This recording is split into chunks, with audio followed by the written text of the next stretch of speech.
Hey, what's going on? This is Sheer Badness. Today I'm actually just dropping a video blog on my home studio. Just to clarify what this video is and what it's not. It's not a tutorial video. I'm not going to be demonstrating usage of any of the equipment I have in there. I'm merely going to be showing you what I have so you know what to expect in subsequent videos. This is actually my first YouTube upload, so I appreciate you watching. And I encourage you to rate, comment, subscribe. Check me out on the web, SHEEmusic.com. That's SHEEmusic.com. Or you can check me out on MySpace. That's also SHEEmusic, SHEEmusic. Again, I look forward to receiving feedback from you guys. And without further ado, let's get to it. Hi people, here we go. This is the entrance to my home music studio, which is basically just a room I had constructed in my basement.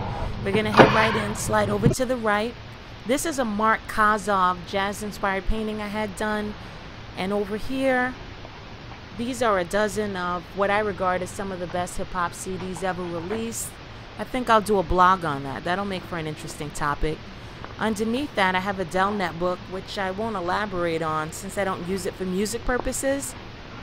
But right next to it, I have a Boss Micro BR. I also have a Boss BR 1200, so that definitely influenced this purchase. Right next to it, I have, I'm almost embarrassed to admit, but I still F's with the floppy. I guess you could call me retro, or not. Right behind that, I have just a catalog of sound sample files, CDRs, DVDs, and here's a man that requires no introduction. It's Barack, son. This is my my sound booth. I have clips on the outside because I also hang sound blankets. It has sliding doors. It's 4x5. You could tell by the looks of things that I stuck the foam up myself. There I have an ATS acoustic panel. You can see my foot switch. I have a ventilation system. I also have an electrical outlet in there. I didn't want to depreciate the value of my house by sticking foam all over the walls, so the foam is actually stuck to Velara. Over here I have another ATS acoustic panel. I have a few bass traps. Here I have a customized mic flag.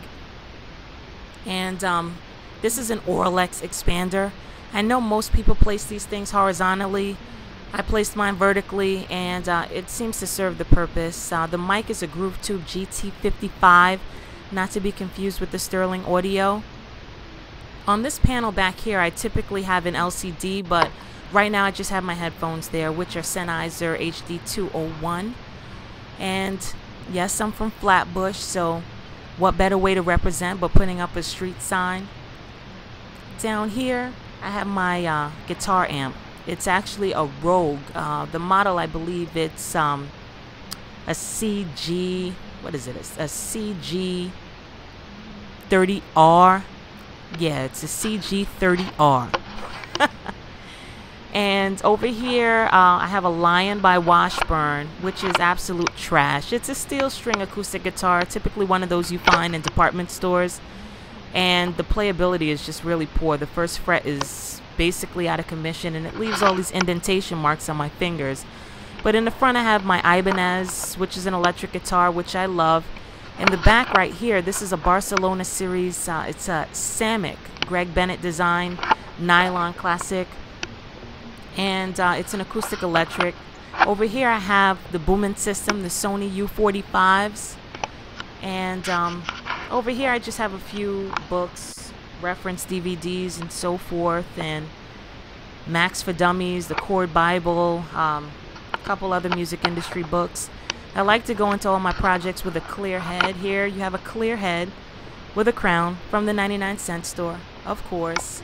And right now I just have her sitting on top of my M-Audio BX5s. These aren't the BX5As, but just reference monitors, BX5s. Here I have my Axiom. I used to have a 25-key Axiom, which is a MIDI controller, and now I have the 49. I also have the Yamaha ES6 motif, as you could see. Over here I have my SE reflection filter. In the front, excuse me, I also have an Auralex baffle.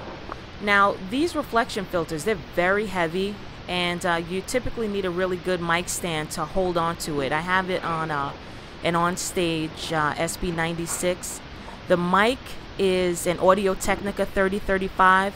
I love Audio Technica mics. I never had a bad experience with one. I've also used the 4040 and the 4047. Over here I have my laptop, which is of course on my website, SHEEmusic.com.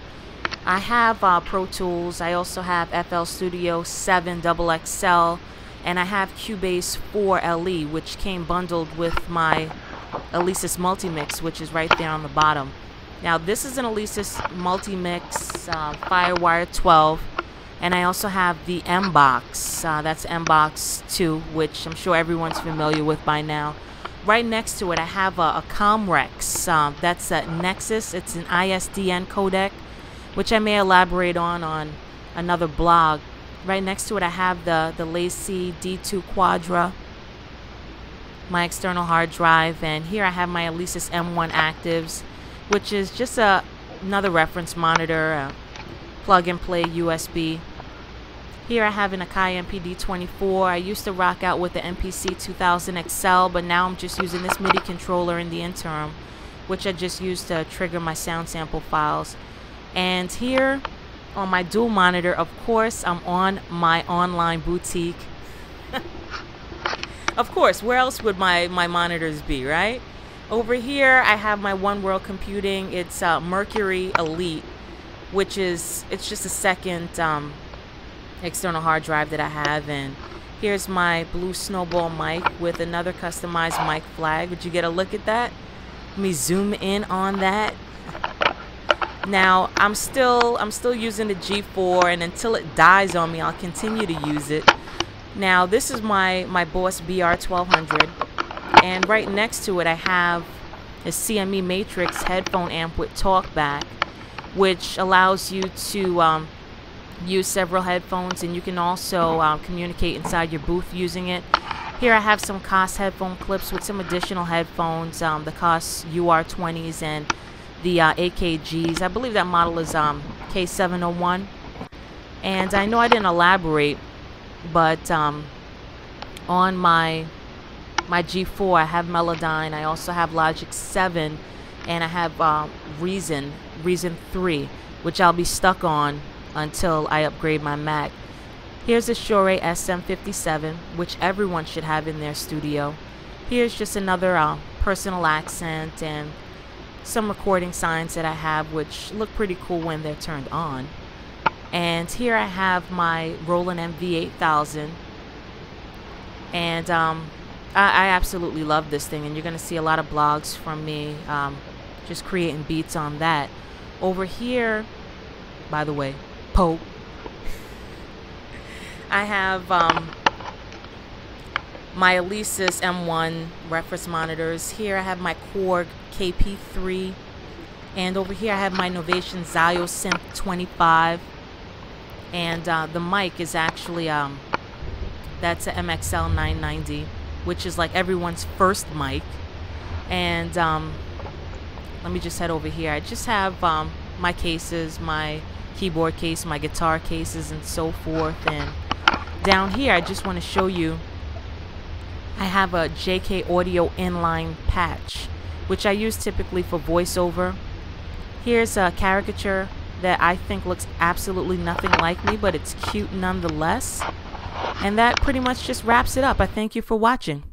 Now here's a throwback pic of back when I had the Axiom 25. Here's a throwback pic of when I had the Triton. Here's a throwback pic of the MPC. And this is the angel wings on my production desk pulled in. Thank you for watching.